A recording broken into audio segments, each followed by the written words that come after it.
Hey guys, Sloth Lord Sullivan from Titanic Sloth here again, recording the second mission of Disciples 2, Legions of the Damned. I apologize for the choppiness of the first portion. We had to split it up into several sections. So, yeah. But it got out to you guys, whoever's watching us out there. But it is 1:43 a.m. Central Standard Time, because we are based in Texas. Right now I'm getting things situated in the paper doll here, which is something I didn't quite go over last portion, when last I recorded. The paper doll, you can set things in. I set the boots of speed in here, it gives me more movement points. Potions I can use during combat and other various things. Artifact goes here, banner goes there. No, that's the other way around. Banner goes here, tome goes here, and 2 artifacts on the bottom. Okay, I believe we are situated for the time being. I'm feeling ballsy. Let's take on the orc. I'm actually taking a different approach than last time. I am going the gargoyle route, because gargoyles have natural armor, which makes them pretty good tanks. And anybody who's played like any sort of game knows that a tank is something that can take a pretty hefty amount of damage with little consequence.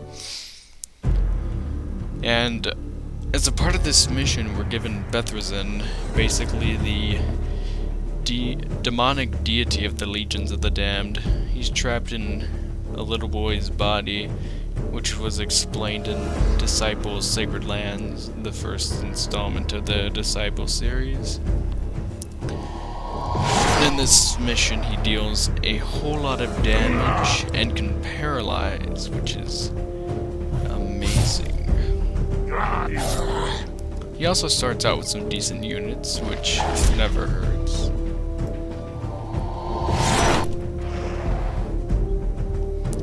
I'm also going to try and keep the episodes a bit shorter, so it has a bit of a smoother transition, instead of like last time. We're going to take out the zombie.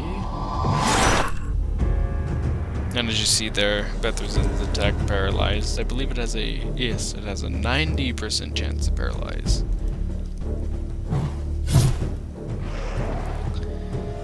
It's basically easy experience for all the units in Bethazin's party right now. He can hold 3, which this one takes up 2, and this one takes up 1. Okay. Since we've done all we can do with him, I'm going to build a structure. The doppelganger is really good, but I would rather have damage on this map, so I'm going to go with the sorcerer building, the occult abbey.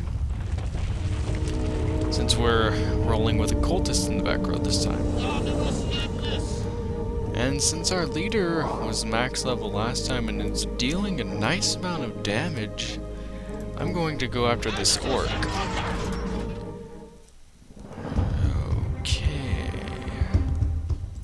Nah, whatever, I guess I'll attack.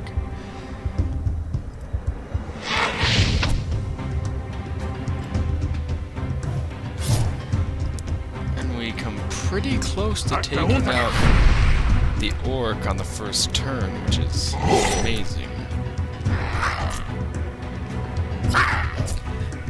And naturally they all attack the gargoyle because he is seen to have the lowest health, but he has 40 armor, which decreases their damage by quite a bit. I'm going to take out the orc because you can take out the gargoyle if he gets the turn-in based on his initiative first. But that's not the case, and we wipe them all up pretty easily, with the exception of this goblin, but he doesn't deal that much damage to a gargoyle. We finish it up with not bad damage. Could have gone better, but I'm not complaining. Okay, this leaves the question. Do I want to go up here or down there? I know what awaits me up here.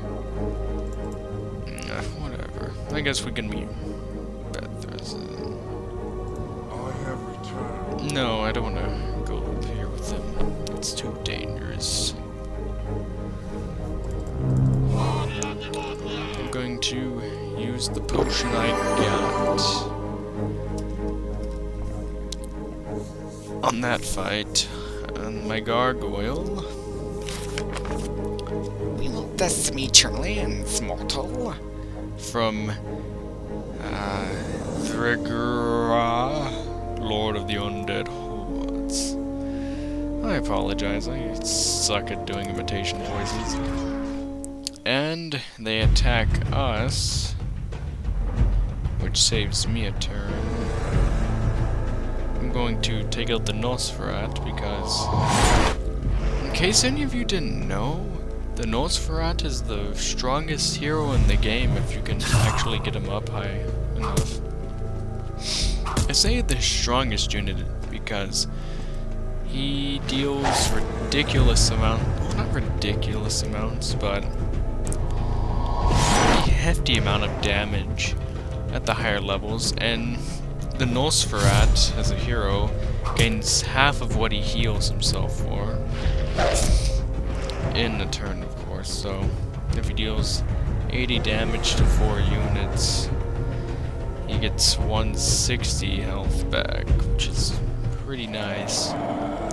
I've actually done the Undead Hordes, and at the higher levels, I've actually soloed most of the content with just the Nosferat alone and no units because of the ridiculous self-healing.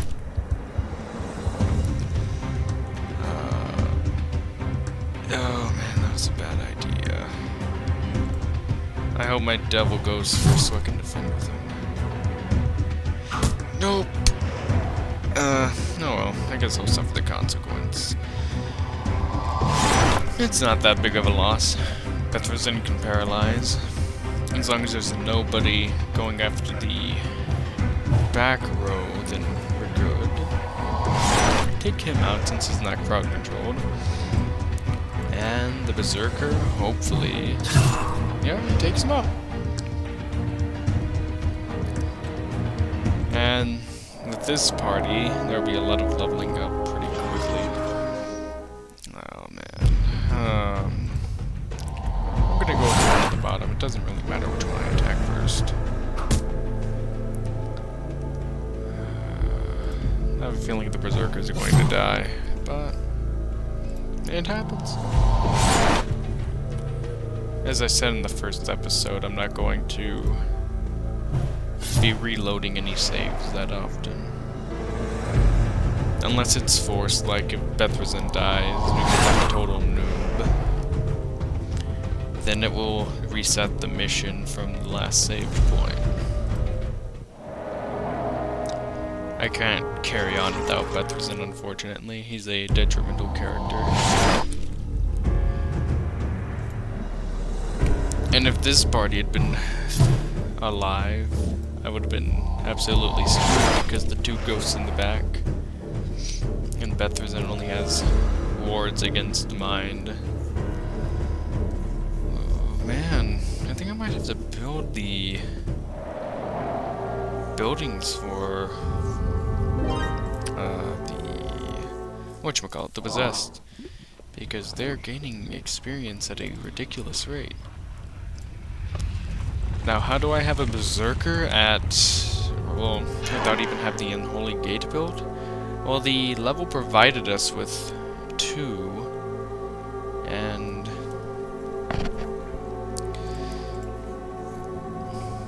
that's basically how I how I know how to explain it.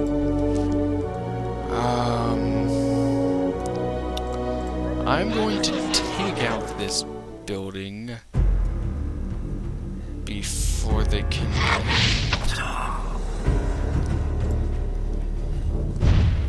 even try to start sending out units, because it gets ridiculous whenever they start sending out rod planters once they have enough money. I'm gonna take out the wyvern, or however you guys pronounce it. I'm going to defend with the gargoyle, because he's gonna be soaking up more damage. I'm going to attempt to take out the wyvern. Unfortunately, my cultist more than likely won't make it, but that's not that big of a deal. I don't think my gargoyle will make it either, but I'm not too worried about that. Yeah, it doesn't seem like he's going to make it, but actually, I don't think it really matters. Yeah, if I would have taken out the wyvern first, we wouldn't have lost the gargoyle, but we still... Nope, never mind. They killed him anyway. Oh well. Down goes the zombie, and we have our first city, ladies and gentlemen. Not discriminating against any lady gamers out there. I know they exist.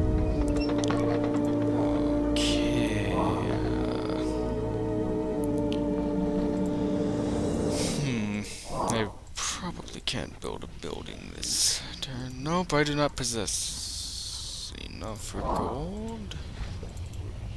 Nope. Whoop. Oh well. I have one revive potion.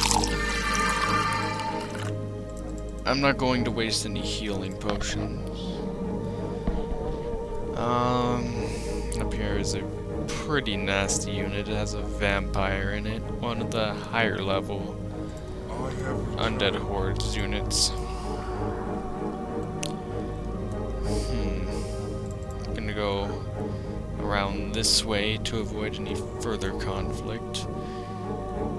This is the same map as last time, since the runic gate and all. They probably gave that away. But we don't fight the dwarves on this map. We kind of sent them running for the hills, and there's a banshee following me. Oh, lovely. No, wait, not a banshee, a specter. There we go. I am going to continue to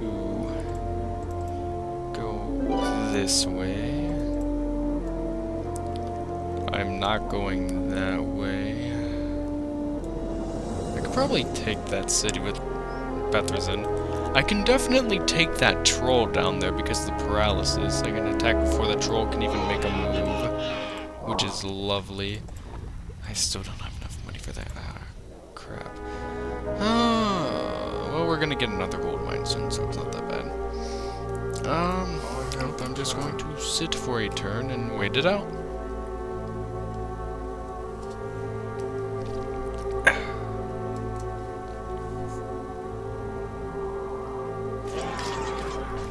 Oh. Oh. Well, I know the...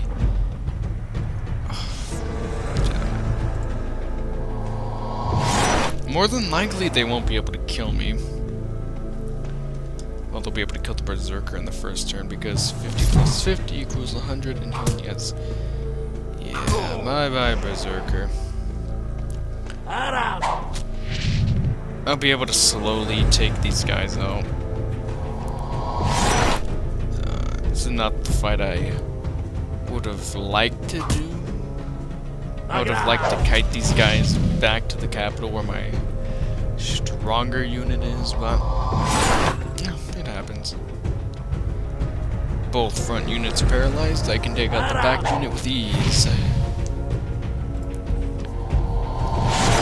Even if they do break paralysis, it'll be another turn before they can attack me.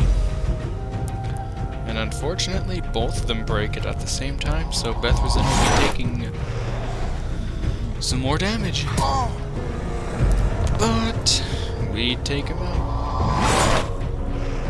Easy. easy as 1, 2, and 3. He gains a nice bit of experience there, but is very far off from leveling up. I'm going to save that troll I mentioned earlier until a later point in time, because I'm going to be using Bethrazin as sort of like a power leveling tactic for lower level units. Okie dokie. Come back. And I am going to lead Bethrazin down lower. I don't know. I'm gonna have him take a city here and sit, because I know that undead horde units will randomly spawn over here. A pretty high level banshee and a war party. Banshees are the rod planters for the undead hordes. For any of the new guys in here. But I'm going to sit in the city for another turn. So my guys can heal up and so I can hire a thief, because there's no way I can take on the undead hordes party that's just sitting in wait up there. That's just suicide. Probably not suicide, but it'll deal some pretty heavy damage that I'd otherwise like to avoid. I'm going to try my hand at assassinating. And I got the ghost. Not the unit I would have liked, but, you know, it's better than nothing. This time I really wished I would have been able to choose the Warrior Lord, because that would have let me have a lot of passive regeneration, but Bethrazin's not regenerating any health, and they attack my thief, and you can see the vampire, 50 damage per. It's a level 1 hero. I would like to be able to take out the vampire, but that's not going to be able to happen.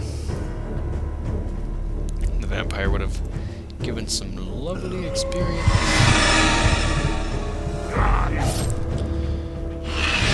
Oh! And the thief escapes, and I'm pretty sure they just come and attack some more. Yep, they are without mercy. I think they're pretty mad that I took out their ghost, but an eye for an eye, right? And if they attack me, like my main party over here, I was gonna say that would be pretty nice, because yeah, I was still in the city. What to do?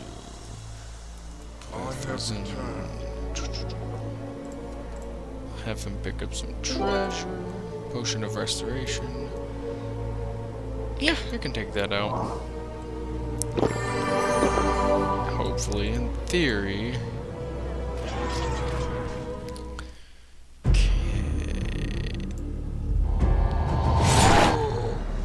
It would have been a good idea for me to let the giant go first, because oh, never mind. It would have been a bad idea for me to let the giant go first, because I do not have a sword. And that was one of the rare 10% chances to miss on the paralysis. But, at this point, it's basically battle won. It's impossible for the hill giant to defeat me at this point. And we take the city. Which means this gold mine will soon be ours. And something I didn't touch on last episode, the blue ring around something is the quest objective. The blue ring is around Bethrazin, but since he's in the city, it applies to the entire city. It doesn't make the city the quest objective, it just shows where the quest objective is, if that makes any sense. But I'm going to cut it here. This has been Sloth Lord Sullivan from Titanic Sloth, and I will be right back with the second part to this mission. See ya.